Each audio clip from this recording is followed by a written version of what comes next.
a girl from an ancient family. Her birth was not accompanied by omens. Neither the priests predicted anything special, nor the stars lined up in alarm signs. But the world should have shuddered at that time. The empire still stood like a giant on the marble pillars of power, but inside her body was draining quietly, imperceptibly, like poison seeping into wine. The parasites of intrigue had long since settled in her womb, and it was there in the depths of one she was born from the most ancient houses where the blood flowed from Augustus. The girl was born into a family where violence was part of education and love was just a word that was not spoken aloud. Her father was a strict senator, a man who believed that gentleness was a flaw and humanity was a gap in his armor. He taught children obedience, not reflection. He had no time for weakness, and he did not tolerate it in others. Her mother remained silent, a shadow playing the role of an ideal matron. Only when there were guests in the house, behind closed doors, life was different, cold, ruthless, real. She grew up among marble and cold, among slaves who knew their place and relatives who had long forgotten it. In a palace where every step echoed in the corridors of power, she learned to be invisible, learned quickly if you don't learn to break. She didn't cry when she was humiliated. She didn't scream when she was used. She just remembered. She remembered the look of her mother, who looked at her with an absence as if by accident. She remembered the whisper of her father discussing with friends how best to marry his daughter to increase her influence. She remembered the women who laughed at the table after the feast but hid the traces of beatings under fragrant oil. She remembered the faces of those who pretended to be kind while no one was looking. She remembered everything. It was in the palace among these walls that she realized a simple truth. Men rule because they allow themselves to make mistakes. Women endure because they have no right to choose, which means that if you want to rule, you need to become the one who breaks them, not by force, not by poison, but by desire, the promise of something inaccessible, and the fear of loss. Since childhood, she has learned to remain silent when she was humiliated, to smile when she was sold, and to dream only alone. Never to show weakness, never to trust, only to observe, only to remember and wait. Because one day the day will come when those who are in command now will crawl at her feet, when they will lose everything for the sake of one look, one word, one name. Every morning she woke up in a house where there was no place for hope, but it was there that she began to build her own reality inside herself, where no one could touch her, where no one could break her completely. She kept her thoughts like a treasure, knowing that one day they would become weapons. She saw other girls crying in the corners of the rooms, asking for help, believing that someone would come and save them. She didn't cry. She didn't ask. She just watched and learned from their weaknesses. Life beat her over and over again, but instead of collapsing, she became harder than a stone in the frequent rain. The more she was broken, the less human she remained, the more something else grew in her that should not exist in a child. She realized one thing that separated her from the others. She didn't want to survive. She wanted to win, not just to get married and have children, not to disappear into the shadow of her husband or father, not to be a beautiful toy that is shown when needed. No, she wanted to be the one everyone is afraid of, to become the one who controls fear, the one who can ruin a career with one move, the one who knows everything and says little to those who come not with requests but with bows. She didn't know exactly how to achieve this, but she knew one thing. The world belongs to those who are ready to step over everything, through people, through rules, through their own soul, and she was ready. Every day she became a little colder, a little more cunning, a little more dangerous. She played by the rules of others until she learned to change those rules herself. She wasn't the top beauty of the neighborhood, but she knew how to make people talk about her. She didn't have a voice, but she learned to influence those who did. She wasn't free, but she found ways to be stronger than those who owned her. These years were the hardening not of iron but of fate. And one day, a seemingly simple girl from a noble house will become scarier than a legion, scarier than a sword, scarier than an imperial decree, because she will know the main thing: people always do what you want if you show them what they want correctly. And she will learn it best of all. First she will do it quietly, then loudly, then ruthlessly. And one day the whole of Rome will know her name, but not immediately. First there will be a shadow, then fear, and then legend. A wife who is allowed too much. At the age of 15, she marries a man who was supposed to become her shadow. He is elderly, absent-minded, clumsy. He was respected but not feared. His name did not cause awe. He did not choose her. She was chosen by the dynasty. It seemed to him that a young bride, obedient and gentle, was entering the house, He was mistaken. He did not even suspect that along with her body and his ambition will enter the house that will corrode the empire from within. She did not come to him as a wife. She came as a conqueror. Slowly, almost imperceptibly for others, she began to build her kingdom, not in the halls of the Senate, not on forums, but where men believed that nothing important could happen, in the bedroom, in the women's quarters, in a whisper between cups of wine. Her power began there. In public, she was meek, well-behaved, and refined. Her smile shone so brightly that no one looked deeper. Her words were soft. Her movements were graceful. Her gaze was modest. But behind the scenes, this young wife began to build her empire not from swords and legions, but from rumors, hints, and secrets that she collected as weapons. She realized one simple thing: men weaken each other through wars, but women can conquer just by listening, and she listened attentively at first, then with interest, and then with pleasure. She found out who was afraid of what, who wanted, who was hiding who, that in women's circles that were previously considered harmless, she became the center of attention not because she spoke loudest, but because she knew more. Over time, she stopped listening. She began to order without raising her voice, without waving her authority, just with one word, one look, one pause. Her husband thought he had married a child, but he was mistaken. He let an elemental force into the throne room and did not notice how he lost the keys to the doors. At first, it seemed that this was just a game of youth, that the young woman had found something to do among cosmetics and dresses, but over time it became clear that there was calculation behind her every move. Every word was thought out. Every look was aimed precisely at the target. What had previously been perceived as female chatter now turned into a tool of pressure. Information became a weapon, and she was the first to learn how to use it. You didn't have to be a warrior to destroy. It was enough to know the truth that others were hiding, and she knew everything about the duty of one senator, the mistress of another, the secret son of a third, who hated, who wanted to humiliate, whom she wanted to eliminate. She kept these secrets inside, as if collecting them in a large black chest, and when it was necessary to open it, she did not immediately open it. To everyone, only to those to whom it could benefit or hurt. Her husband did not notice what was happening. He still saw in her the girl he had married for a profitable union, but he did not understand that he had tied himself not to a woman but to a whirlwind. She did not ask for power. She simply took it without breaking the walls, but entering them through small cracks, through trust, through fear, through desire. And more often, not only women approached her, at first cautiously through intermediaries, then directly. Senators began to fear her opinion. Slaves in the house began to notice that the mistress's orders were carried out faster than her husband's orders. Some servants disappeared. Others were freed. All this did not go unnoticed. She learned not only to observe, she learned to command. She learned to be scary not by shouting, not by torture, not by blood, but by her name alone. Although her name had not yet sounded so loud, while she remained in the shadow of her own fate, those who were nearby already felt the chill of her power. Sometimes she walked through the palace and everyone around her froze, not because she screamed, but because they knew that if you did something wrong, she would hear if you said too much. She would remember if you became a nuisance, you would disappear. She was not afraid of anyone, not her father, not her husband, not the emperor himself. She knew how to play with men. She knew that they were weak not because they were stupid, but because they always wanted more.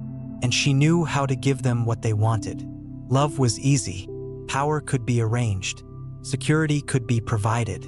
But all this required a high price, and sooner or later everyone paid. Soon she stopped listening. She began to order without raising her voice, without brandishing authority, just with one word, one look, one pause. Her husband thought he had married a child, but he was mistaken. He let an elemental force into the throne room and did not notice how he lost the keys to the doors. When the bedroom becomes a weapon, her bedroom was not a place of rest but a center of power, where destinies were decided, careers fell, decisions were made on which Rome depended. There was nothing soft, cozy, or personal in it. That room did not store memories, did not know peace, and did not let you forget. It was a meeting room, a battlefield, and an execution chamber in one person. There was a wide bed against the wall, covered with silks, whose high cost was just a backdrop for more important games, surrounded by the smells of incense mixed with an iron tang of power. The air there was always dense, as if saturated with secrets and promises that could not be broken. She became obsessed with controlling men's desires, not just to satisfy them, but to control them, to pervert them, to use them in the name of her greatness. She realized that power is easiest to take at a time when a person is weak, when his mind is clouded by passion, when he is ready to give everything for one touch. She learned to be this passion, to be this pain, to be this promise, which can to be fulfilled like that and disappear in an instant. She tested everyone who appeared in her bed for loyalty, not with words or oaths. By actions, those who came to her first gave themselves and then their information, their connections, their powers. She did not love. She explored. She tasted men. She found out to what extent they could fall for her. And those who could not stand her demands disappeared as quickly as they appeared. Not all left her arms alive, but even those who remained alive lost something more than their lives. They lost their freedom because once they were in the same bed with her, they became her property. This knowledge was a poison that could no longer be erased from the thoughts of the emperor's wife or wife. It doesn't matter who she really was.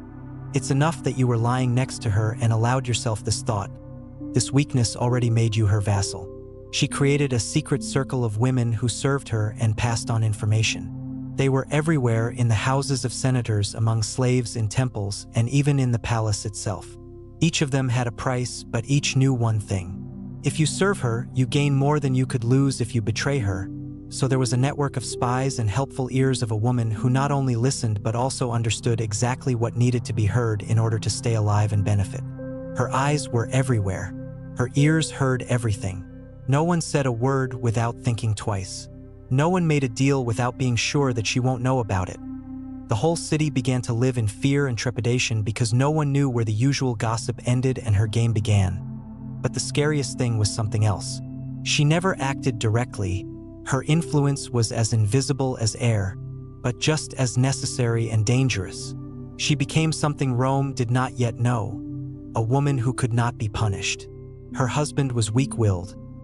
He knew about her antics but preferred to remain silent because he was afraid of losing what little power he had left. The court was in fear. Every step in the halls of the palace was accompanied by attention to detail because anyone could be her spy. Any glance could be the beginning. The people were in awe of the end. They did not see the truth behind the facade of beauty and grace. They called her a goddess, not knowing that inside this statue there was a worm that would gnaw the empire from the inside.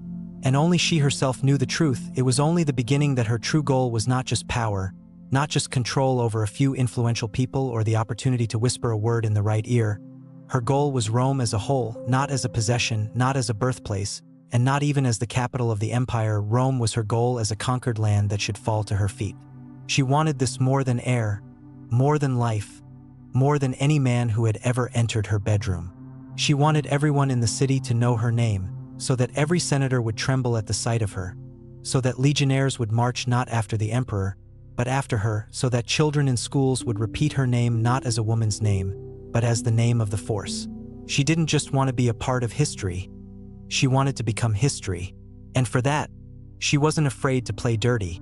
She wasn't afraid to lie, kill, manipulate. She wasn't afraid to be hated if it meant being remembered. Because she knew one simple truth: people forget the good, people are afraid of the strong, which means they will remember her long after Rome collapses, long after her name becomes a curse, long after her body turns to dust. Her name will sound over and over again like the sound of a falling blade, like a whisper in the night, like an invasion of your deepest fears. Because she started with one small room with one idea, and now she was walking to her throne, walking through people's hearts, through their fears, through their desires. And nothing will stop her. The woman who made the whole of Rome groan. Rumors were no longer whispered. They roared throughout the city like fire on dry grass. They burst out of the houses of senators, from the taverns at the back of the forum, from the temples where the priests no longer prayed but were afraid to mention her name aloud. The nights became her arena. When the sun was hiding and the streets were filled with shadows, she went out into the city like a hunter who had long since ceased to be afraid of prey, sometimes for power, sometimes for pleasure, sometimes just because she could. She wasn't content to rule through intrigue and whispers behind closed doors. She wanted more. She needed a sense of freedom, a sense of power, an opportunity to remind herself and the world that she was above all. She put on a mask, dresses that hid her face but emphasized her body, and went to the city like a goddess who descended among mortals to experience their weakness personally. Men recognized her immediately by her walk, by her voice, even if they did not see her face. Many fell in front of her without words. Others tried to play with pride, but it did not change anything. She chose those she wanted, and they knew that it was impossible to refuse, obey an order, or disappear. This was the rule that she established without unnecessary words, without threats. Just a glance and a pause was enough. It takes a long time to realize that you are no longer free. One day she decided to hold a test not only for others but also for herself. She organized a competition with one of the most famous courtesans of the city, a woman whose name was on the lips of everyone who could afford a night for gold. She set a condition: whoever could accept more men in one night, the one who would withstand the most, would get the reputation of the Queen of the Night Realm. It was a challenge not only to the flesh but also to the will. Which of them would become a symbol of desire, who would turn out to be the true mistress of men's dreams? The night began. One by one, the men entered the room where each of the participants accepted them without rest, without weakness, without a hint of fatigue. She did not tremble or moan in pain. She just moved over and over again, each time managing the process like a true master of her craft. She did not tolerate chaos. She controlled everything: who to skip, who to leave, who to remove. The morning came with a victory. It all ended when the courtesan surrendered, exhausted, sick, ready to never see men around her again. But she didn't. She got up, dressed as if nothing had happened, and went out into the world as if she had just returned from a walk in the gardens. There were no signs of fear, fatigue, or pain. There was only a cold look and one simple decision: order the execution of those who saw her weakness. She couldn't let anyone remember her as vulnerable, even for a moment, although no one would say that she was weak. But it was important for her that everyone knew that she was perfect in everything. The games continued. She dragged the wives of senators into them, forcing them to fulfill humiliating desires to show them who really controls the fears and actions of their husbands. She did not just play with people, she broke them, forming them anew according to her rules. She forced the matrons to crawl on their knees, kissing the hem of her clothes, demanding that they tell about everything they knew about their husbands, about their affairs in the Senate, about their connections abroad. If someone refused, he disappeared with his family. She kept her husbands on a leash not because they loved her, but because they were afraid of losing their heads. Every step of every senator was calculated in advance. Every gift, every word mattered. She did not allow herself accidents. She trusted no one but herself. No one dared to contradict her because she was too close to the throne, too unpunished, too dangerous for everyone. She became a legend that cannot be seen but can be felt, like the air before a thunderstorm, like a shadow in the corner of the room, like a whisper in the dark. But she knew the truth. It was just a game before the real war. A little more time and the world would understand. She wasn't just having fun, she was taking what belonged to her.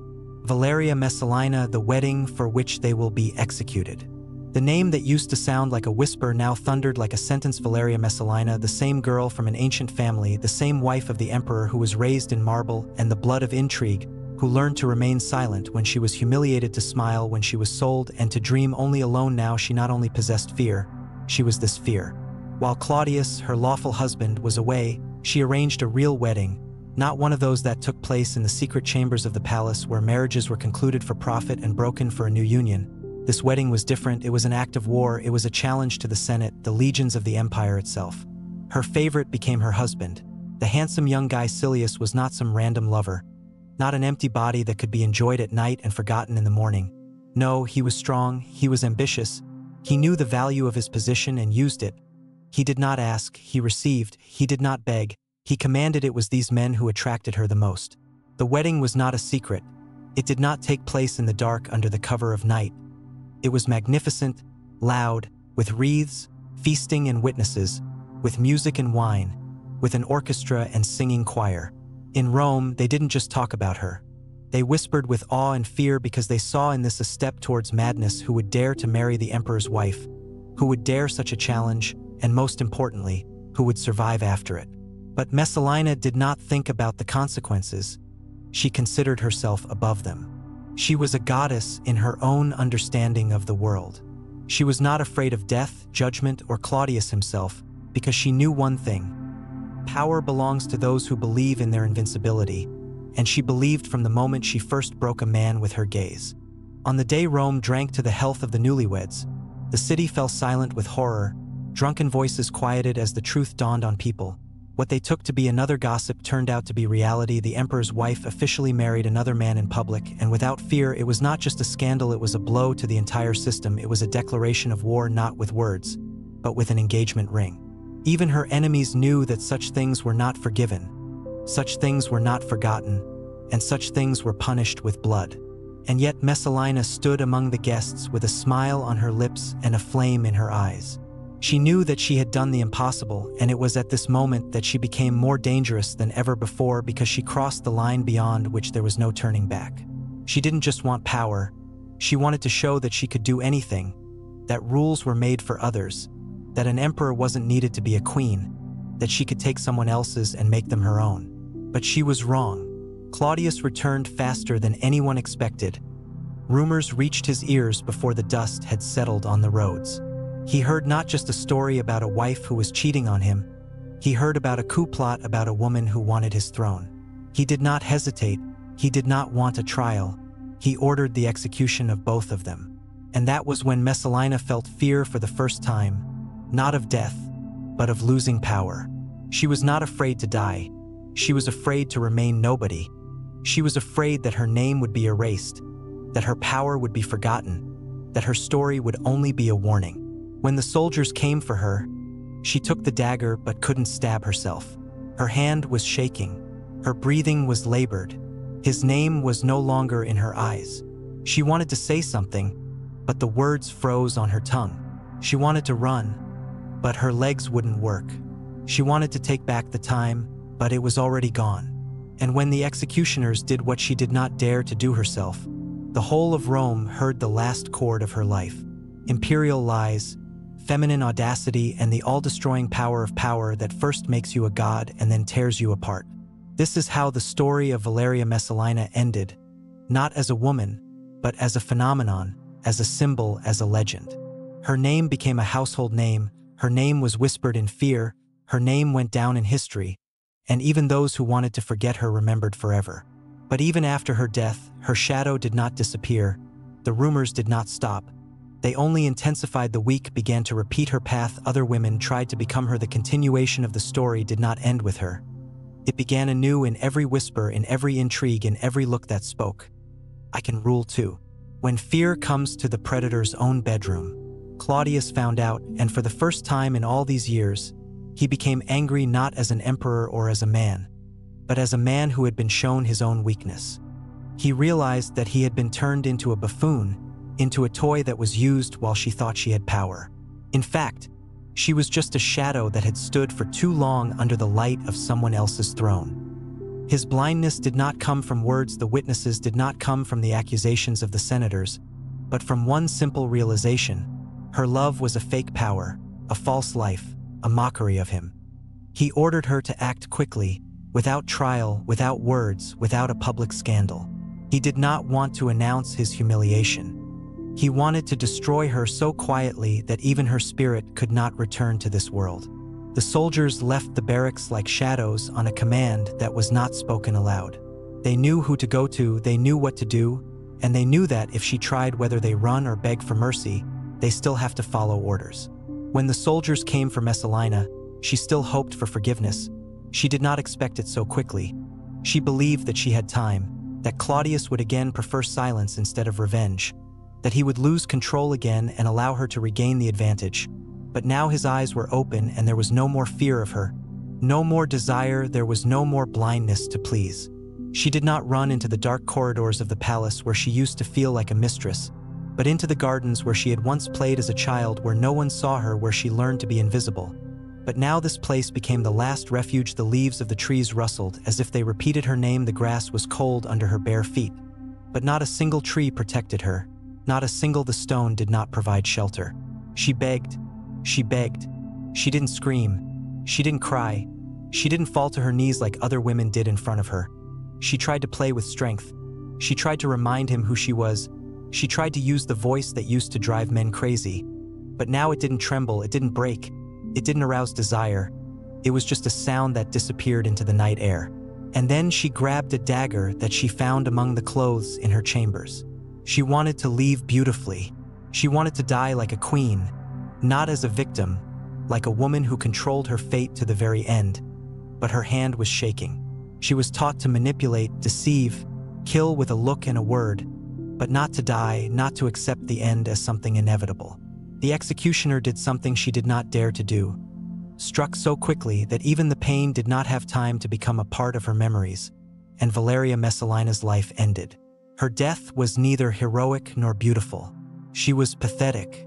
For the woman who held Rome by the throat, there was not even a tombstone inscription.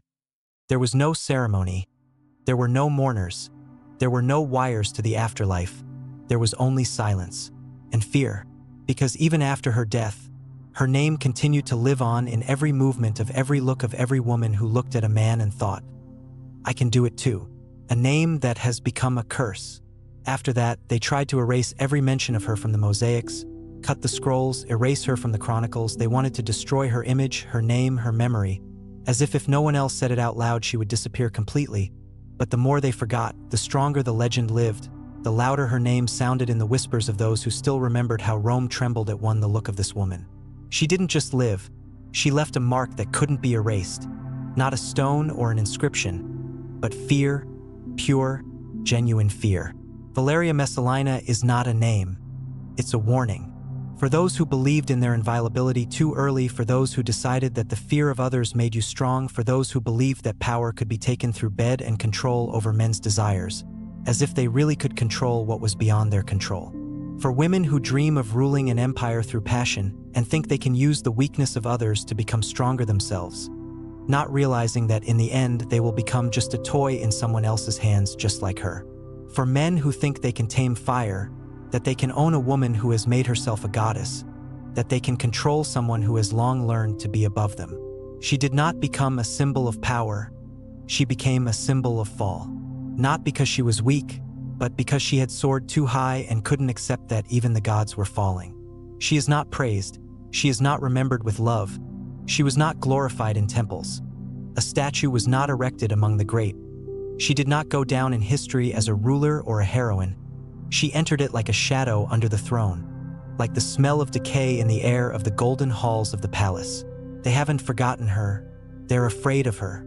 At night, when the slaves cleaned the chamber where she lay before her body was thrown into an unmarked grave, they said they heard voices, that her breath was still in the rooms where her kingdom used to be, that every step echoes her name. Messalina is not like a name but like a curse, because she showed one simple truth: how little it takes to turn power into debauchery, to turn love into a weapon, to turn the throne into a personal brothel. She didn't just rule, she broke down boundaries. She didn't just play with men, she made them slaves of her desires. She wasn't just afraid of death, she didn't know how to end her story with dignity. And so her end became a legend, not about how a woman falls, but about how the whole world around her falls. And even centuries later, when Rome collapsed and the dust of its greatness settled on the stones of the forums, people still whispered one name, the one that could not be mentioned out loud, the one that had become forbidden. Messalina, the legend woman, the curse. She didn't die, she just became eternal. Her shadow has not disappeared. She lives in every woman who tries to take power into her own hands, in every man who believes that he can win a heart where there is nothing but an icy look, in every emperor who thinks that he can control what he himself gave birth to. Her story did not end with her. It repeats itself over and over again in every city, in every era, in every person who dares to say, I am above all. And then they will hear a whisper, Messalina.